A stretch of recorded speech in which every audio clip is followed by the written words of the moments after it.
আপনারা জানেন আমরা গতকাল রাত থেকেই আশঙ্কা করছিলাম এই নির্বাচন হবে একটি পাতানো নির্বাচন। যখন আমরা দেখলাম যে জামাতের একজন নেতা থেকে সরবরাহকৃত ওএমআর মেশিন আনা হয়েছে, বিশ্ববিদ্যালয় প্রশাসনের সুযোগ থাকা সত্ত্বেও যে আমাদের নিজেদের আমরা নির্দলীয় ম্যাটেরিয়ালসগুলো আনবো, তারপরে যখন এটা করেছে আমরা তখন থেকে আশঙ্কা করছি এই নির্বাচন হবে পাতানো নির্বাচন। তো আজকে যখন আমরা নির্বাচনের দিন আসলাম আমরা বেশ কিছু অসঙ্গতি লক্ষ্য করলাম।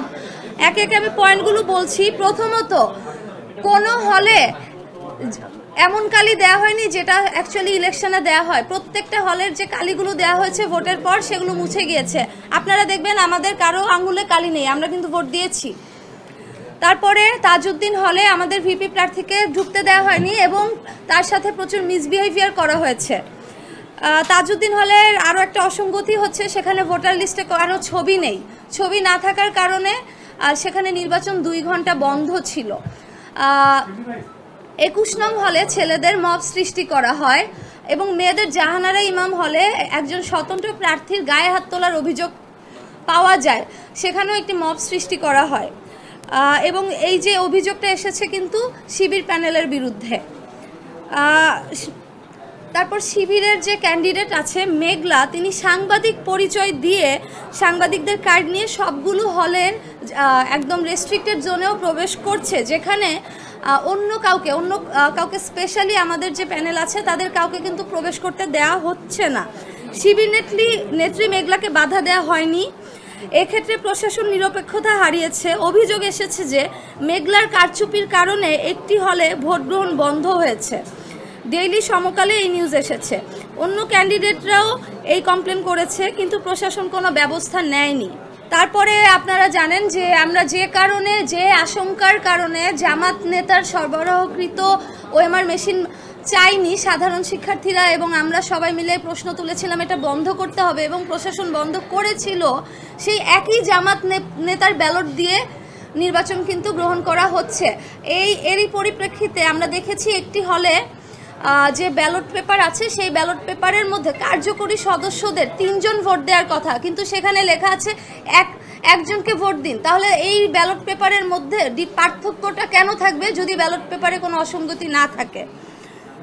সব হলে আমাদের যে পোলিং এজেন্ট আছে তাদেরকে থাকতে দেওয়া হয়নি, কিন্তু আমরা দেখেছি সকাল 8টা থেকে শিবিরের যে পোলিং এজেন্ট আছে তাদেরকে কিন্তু নির্বিঘ্নে প্রবেশ করতে দেওয়া হয়েছে। শিবিরের ভিপি প্রার্থী প্রশ্ন তুলেছে ইউনিভার্সিটি কেন 10% এক্সট্রা ব্যালট পেপার ছেপেছে।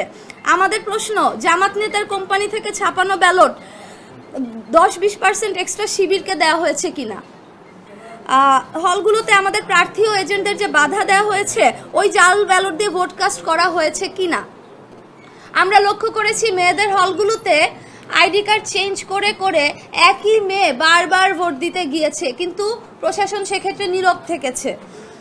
আমাদের যারা ক্যান্ডিডেট আছি তাদের বিরুদ্ধে শিবিরপন্থী সাংবাদিকরাও কিন্তু খুব মিসবিহেভ করেছে, মব সৃষ্টির চেষ্টা করেছে।